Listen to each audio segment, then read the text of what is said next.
তেল যাচ্ছে আমাকে। তো অনেকদিন পর আবার চলে এলাম জঙ্গলে পিকনিক করতে। তো আজকে আমরা জঙ্গলে এসেছি পিকনিক করতে। তো আমরা সবাই দেখছো যাচ্ছি, এখন জঙ্গলের ভিতরে যাচ্ছি। ছোট করে আজকে মালিক আজকে পিকনিক দিয়েছে।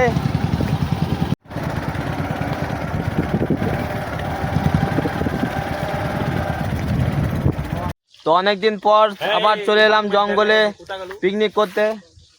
আজকে মাংস নিয়ে এসেছি, মাংস ভাজা খাবো। এই যে মাংস ভাজা হচ্ছে, ওইদিকে আদা রসুন ছাড়ানো হচ্ছে, ওইদিকে শসা ছাড়াচ্ছে। এই যে মাংস, তেল যাচ্ছে। আমাকে তো তুলিসই না। এই যে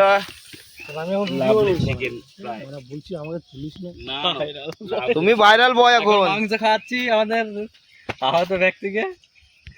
এদিকে পরিদা আদা রসুন লঙ্কা পেঁয়াজ সব লেগে গেল কাজে, আর এদিকে পেটে নিজের কাজে সব লেগে পড়লো।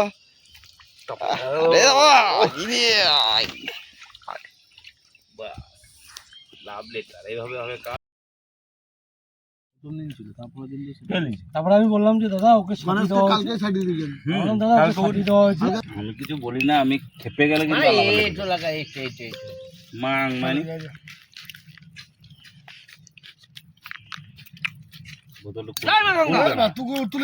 বললাম তো খুলবে না, হবে না। গোপীর দোকানে বসে আড্ডা মারবো।